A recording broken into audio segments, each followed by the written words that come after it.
Interstellar మూవీలోని climax గురించి మాట్లాడుకునే ముందు క్రిస్టఫర్ నోలన్ మూవీస్ అన్నిటికీ ఒక స్పష్టమైన క్లైమాక్స్ ఉండదు అని అతని మూవీస్ ని చూసే వాళ్లకు బాగా తెలుసు. కాబట్టి ఇంటర్స్టెల్లర్ మూవీకి కూడా నిజంగా ఒక క్లియర్ కట్ ఎక్స్ప్లెనేషన్ ఉండదు. ఎందుకంటే క్రిస్టఫర్ నోలన్ తీసేది సైన్స్ ఫిక్షన్ మూవీసే అయినా అందులో లాజిక్స్ ని వీలైనంత సైన్స్ ని ఫాలో అవడానికి ట్రై చేస్తాడు. అయితే ప్రాక్టికల్ లైఫ్ లో మన సైంటిస్టులు ఎన్నో డిస్కవరీలు చేసినా సరే ఇంకా మనకు తెలియనిది ఏదో ఉన్నట్టుగా చివరికి యూనివర్సల్ మిస్టరీని యాక్సెప్ట్ చేస్తారో సరిగ్గా అలాగే క్రిస్టఫర్ నోలన్ మూవీస్ లోని ప్రతి క్లైమాక్స్ లో ఈ యూనివర్స్ గురించి మనకు తెలియనివి ఎన్నో ఉన్నాయి అన్నట్టుగా అందులోని క్యారెక్టర్స్ కూడా వాటిని తెలుసుకోలేరు. అందుకే వాటిని క్వశ్చన్ మార్క్ లాగా వదిలేసి వెళ్తుంటారు. అండ్ ఆ ఫీల్ ని క్రియేట్ చేసి ప్రేక్షకులు వాళ్ళ రియల్ లైఫ్ ని పక్కన పెట్టి ఒక చిన్న పిల్లవాడు యూనివర్స్ గురించి ఎంత కుతూహలంగా ప్రశ్నిస్తాడో మనల్ని కూడా అలా ప్రశ్నించేలా చేయడమే క్రిస్టఫర్ నోలన్ కి ఉన్న స్పెషాలిటీ అని చెప్పుకోవచ్చు. అలాంటి సిచ్యువేషనే ఇంటర్స్టెల్లర్ మూవీలో కూడా ఉంటుంది. కానీ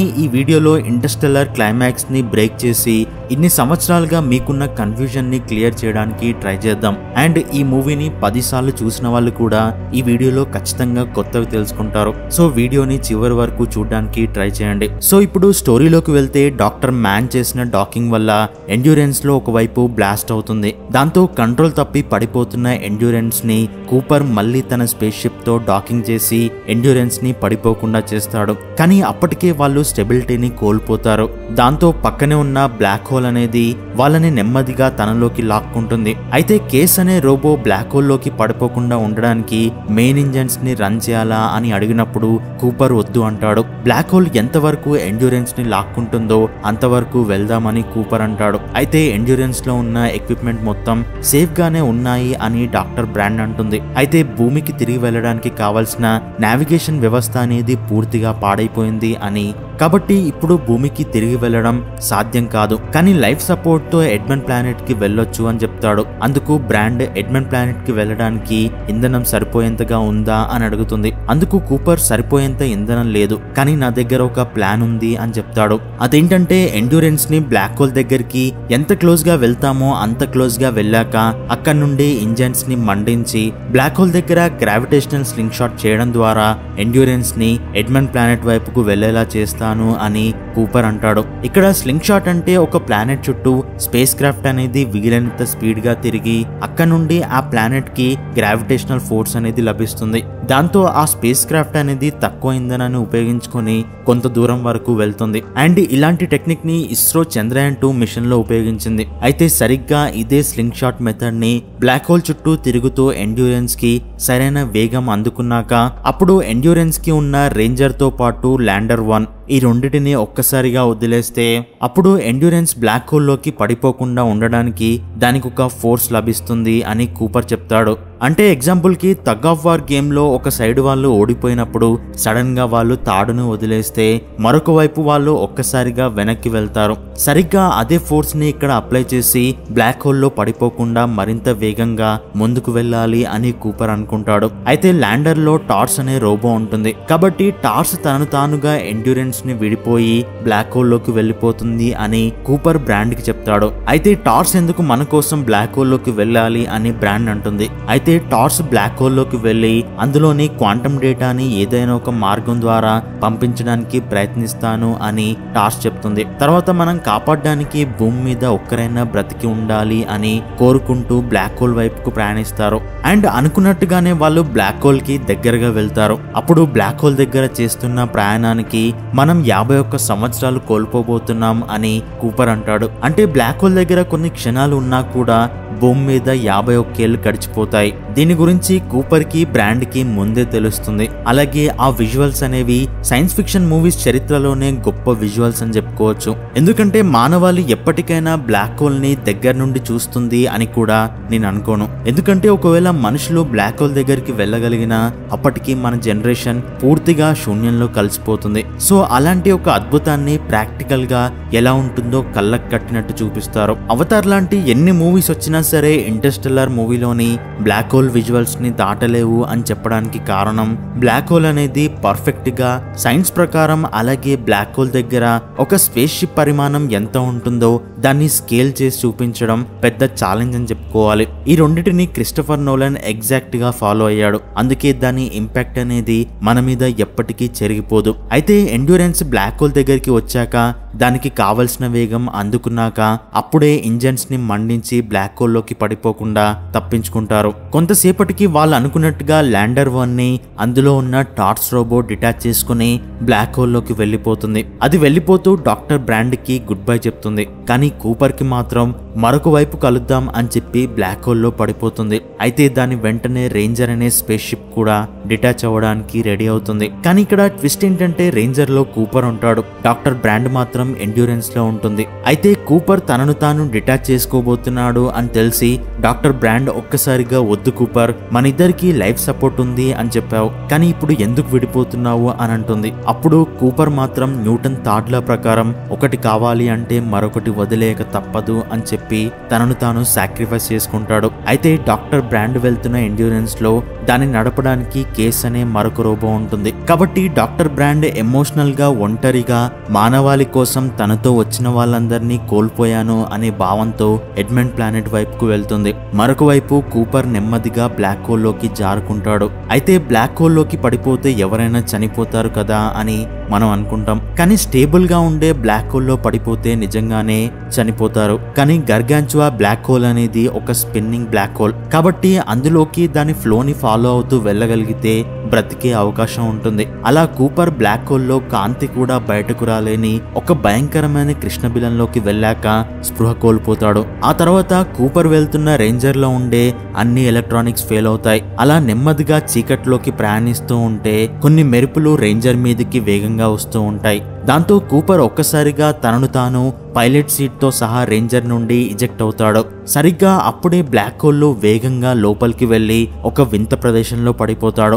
దాన్నే టెసరాక్ట్ అంటారు. అయితే టెసరాక్ట్ లో ఇరుక్కున్న కూపర్ కి బయట ప్రపంచంతో సంబంధం పూర్తిగా తెగిపోతుంది. కానీ ఆ టెసరాక్ట్ లో తన కూతురు మర్ఫ్ కనిపిస్తుంది. అయితే కూపర్ బ్లాక్ హోల్ లోకి పడిపోయాక అక్కడ కనిపిస్తున్నదంతా కూడా ఒక భ్రమ అని అనుకుంటాడు. అండ్ తన కూతురు మర్ఫ్ కళ్ళ ముందు కనిపిస్తున్నా కూడా మర్ఫ్ కి మాత్రం కూపర్ కనిపించాడు. అండ్ అందులో నుండి మర్ఫ్ బెడ్రూమ్ లో ఏం జరుగుతుందో అన్ని కనిపిస్తూ ఉంటాయి. మర్ఫ్ చిన్నప్పుడు కూపర్ స్పేస్ లోకి వెళ్ళడానికి ఒప్పుకున్నప్పుడు మర్ఫ్ కి నచ్చదు. దాంతో మర్ఫ్ తన రూమ్ లోకి వెళ్లి డోర్ వేసుకుంటుంది. అదంతా చూస్తున్న కూపర్ ఆ బ్లాక్ హోల్ లో ఉండే ప్రదేశం అంతా కూడా మర్ఫ్ బెడ్రూమ్ లో ఉండే పుస్తకాల సెల్ఫ్ వెనుక ఉన్నట్టుగా అర్థం చేసుకుంటాడు. దాంతో అందులోని పుస్తకాలను మార్స్ కోడ్ కి తగ్గట్టుగా పడేసి గతంలోని కూపర్ ని వెళ్ళొద్దు అని చెప్పడానికి ట్రై చేస్తాడు. అనుకున్నట్టుగానే మర్ఫ్ దాన్ని కనిపెట్టి పుస్తకాల్లో మార్స్ కోడ్ రూపంలో స్టే అనే పదాన్ని చెప్తున్నాయి అని కనుక్కుంటుంది. కానీ సినిమా మొదట్లో మర్ఫ్ తన బెడ్రూమ్ లో ఉన్న గోస్ట్ వల్ల కనిపెట్టిన అదే స్టే అనే పదాన్ని కూపర్ కి చూపిస్తుంది.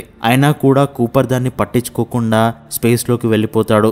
అప్పుడు మర్ఫ్ ని వదిలి వచ్చి ఎంత పెద్ద తప్పు చేశాను అని తనలో తాను కుమిలిపోతాడు. ఆ టెసరాక్ట్ లో గతంలోని కూపర్ ని వెళ్లకుండా ఆపు మర్ఫ్ అని అరుస్తాడు. అయినా కూడా తన మాటలు ఎవరికి వినపడవు. అయితే ప్యారలల్ గా మర్ఫ్ టామ్ ఫ్యామిలీని కాపాడడానికి వచ్చి తన బెడ్రూమ్ లోకి వెళ్లి చిన్నప్పుడు గోస్ట్ గురించి ఆలోచిస్తుంది. అక్కడ ఏదైనా క్లూ ఉంటుందేమో అని చిన్నప్పుడు తాను కనుక్కున్న స్టే అనే పదాన్ని చూస్తుంది. అప్పుడే అక్కడ ఉన్నది తన ఫాదర్ కూపర్ అని తెలుసుకుంటుంది. కట్ చేస్తే టెసరాక్ట్ లో తన కూతురితో కమ్యూనికేట్ చేయలేక బాధపడుతున్న కూపర్ కి సడన్ గా తనకన్నా ముందు బ్లాక్ హోల్ లోకి పడిపోయిన టార్స్ రోబో నుండి సిగ్నల్ వస్తుంది. అప్పుడు కూపర్ నువ్వు బతికే ఉన్నావా అని టార్స్ ని అడుగుతాడు. అప్పుడు టార్స్ ఎక్కడో కొంతమంది వాళ్ళ 5th డైమెన్షన్ లో మమ్మల్ని కాపాడారు అని చెప్తుంది. అయితే ఎవరు వాళ్ళు, ఇప్పటికీ వాళ్ళు మనల్ని ఎందుకు కాపాడాలి అనుకుంటున్నారు అని కూపర్ అడుగుతాడు. దానికి టార్స్ వాళ్ళు ఎందుకు చేస్తున్నారో నాకు తెలియదు, కానీ వాళ్ళ 5th డైమెన్షనల్ ప్రపంచంలో ఈ 3 డైమెన్షనల్ స్పేస్ ని నిర్మించారు, అది కూడా నువ్వు దీన్ని అర్థం చేసుకోవడానికే అని చెప్తుంది.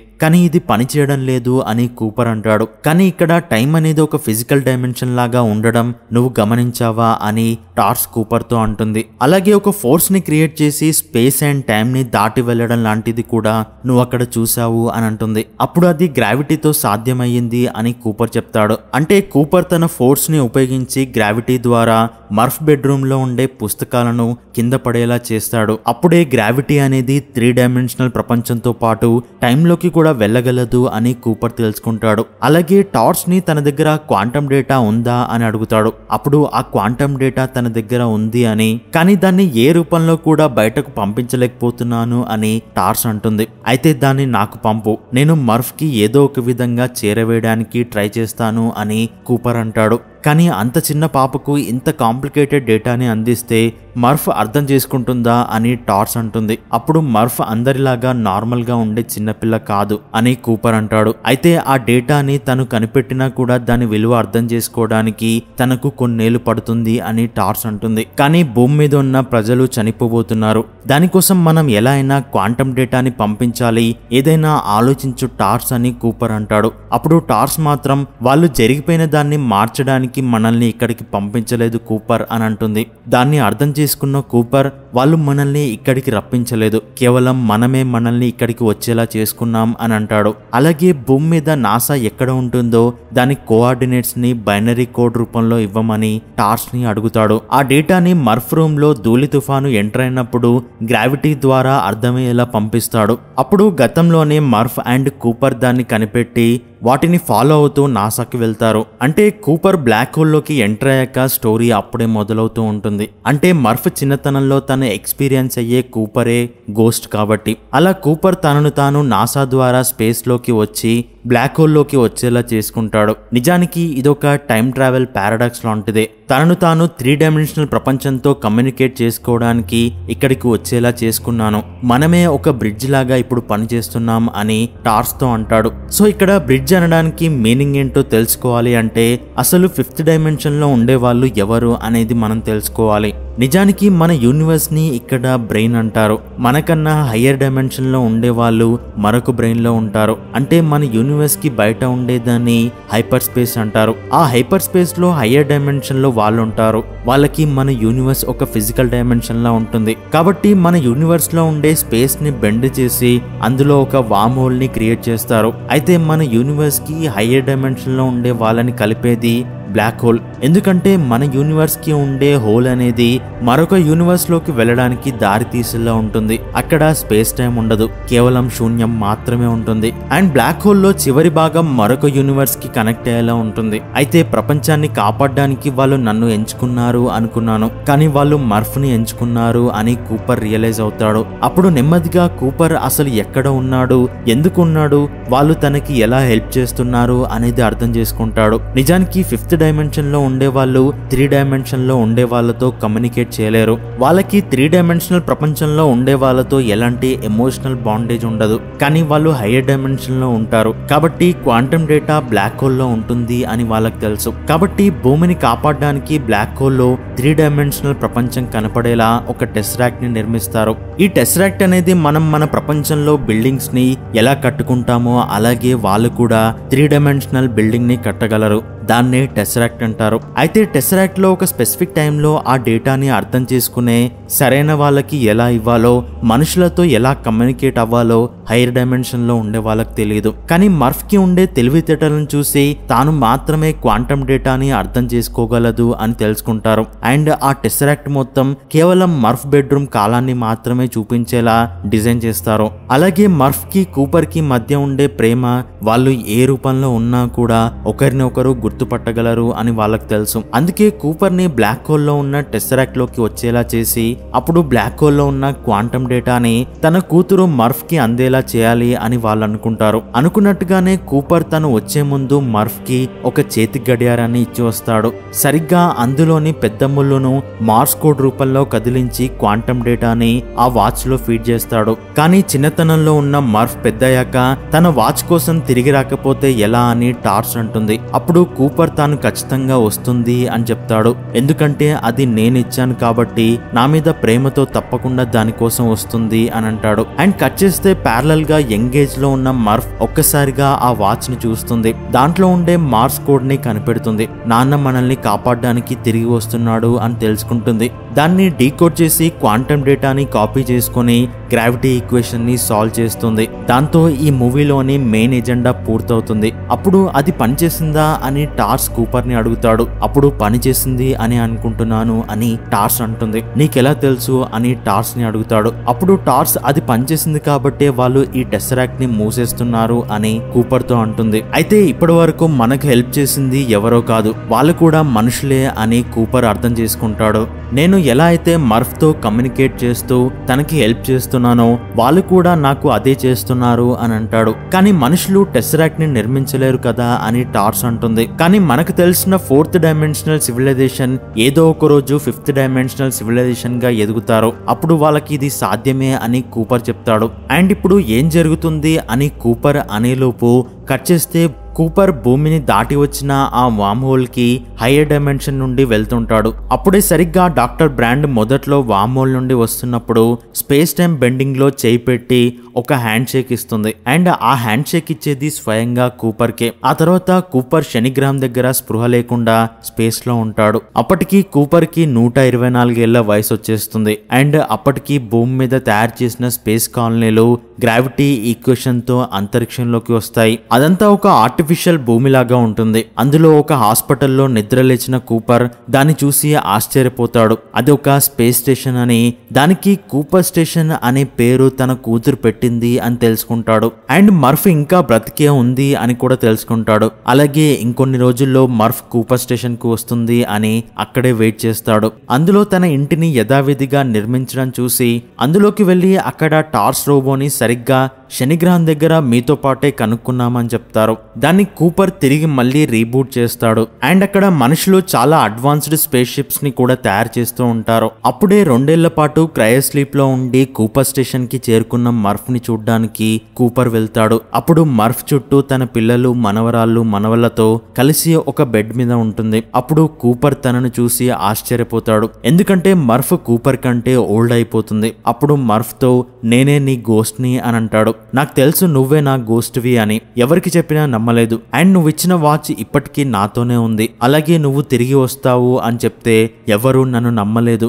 కానీ నాకు తెలుసు నువ్వు వస్తావు అని అంటుంది. దానికి కూపర్ ఎలా తెలుసు అని అంటాడు. ఎందుకంటే మా నాన్న నాకు ప్రామిస్ చేశాడు అని అంటుంది. దానికి కూపర్ ఇప్పుడు నేను ఇక్కడే నీతోనే ఉంటాను అని అంటాడు. కానీ ఏ తల్లిదండ్రులు వాళ్ళ పిల్లలు చనిపోవడం చూడకూడదు కాబట్టి నువ్వు ఇక్కడ నుండి వెళ్ళిపో అంటుంది. అప్పుడు కూపర్ ఎక్కడికి అని అంటాడు. బ్రాండ్ ఎక్కడో గుర్తు తెలియని గెలాక్సీలో ఒంటరిగా క్యాంప్ ని సిద్ధం చేస్తుంది. తన దగ్గరికి వెళ్ళు అని చెప్తుంది. కట్ చేస్తే డాక్టర్ బ్రాండ్ ఎడ్మండ్ ప్లానెట్ కి వెళ్తుంది. కానీ అప్పటికే బ్రాండ్ ప్రేమించిన ఓల్ఫ్ ఎడ్మండ్ చనిపోతాడు. కానీ ఎడ్మండ్ ప్లానెట్ లో మనుషులు బ్రతకడానికి కావలసిన గాలి ఉంటుంది. ఎందుకంటే ఆ సీన్ లో బ్రాండ్ ఎడ్మండ్ ని పూడ్చిపెట్టి అతని జ్ఞాపకాలతో హెల్మెట్ తీసి తన కోసం ఎవరైనా వస్తారేమో అని క్రయోస్లీప్ లోకి వెళ్ళడానికి రెడీ అవుతుంది. దాంతో కూపర్ తన స్టేషన్ లో ఉన్న రేంజర్ ని అలాగే టార్స్ ని తీసుకొని ఎడ్మండ్ ప్లానెట్ కి బయలుదేరతాడు. ఫైనల్ గా ఎడ్మండ్ ప్లానెటే మన కొత్త ఇల్లు అని మర్ఫ్ మాటతో టైటిల్ కార్డ్ స్టార్ట్ అవుతాయి. దాంతో మూవీ ఎండ్ అవుతుంది. సో ఈ మూవీ గురించి ఒక్క మాటలో చెప్పాలి అంటే సినిమా చరిత్రలో ఇంత గొప్ప స్టోరీ ఇప్పటి వరకు లేదేమో అని అనిపిస్తుంది. అండ్ ఇప్పటికీ దీని గురించి కొన్ని కన్ఫ్యూజన్స్ అలాగే ఉంటాయి. కానీ వాటిని కన్ఫ్యూజన్స్ అని చెప్పలేం. అవన్నీ టైం ట్రావెల్ కి సంబంధించిన పారాడాక్స్ లు. ఇందులో మెయిన్ గా బూట్ స్ట్రాప్ పారాడాక్స్ గురించి ఉంటుంది. ఈ బూట్ స్ట్రాప్ పారాడాక్స్ గురించి మన ఛానల్లో సపరేట్ గా వీడియో ఉంది. కింద డిస్క్రిప్షన్ లో ఉన్న లింక్ ద్వారా మీరు చూడొచ్చు. సో ఇది ఈ వీడియోలోని ఇన్ఫర్మేషన్. అండ్ ఈ వీడియోస్ మీకు నచ్చితే తప్పకుండా ఒక చిన్న లైక్ చేయండి. ఎందుకంటే మీరు చేసే లైక్ తో మన ఛానల్ కి ఒక బూస్ట్ లభిస్తుంది. కాబట్టి తప్పకుండా లైక్ చేసి సబ్స్క్రైబ్ చేయని వాళ్ళు సబ్స్క్రైబ్ చేయండి. And thanks for watching.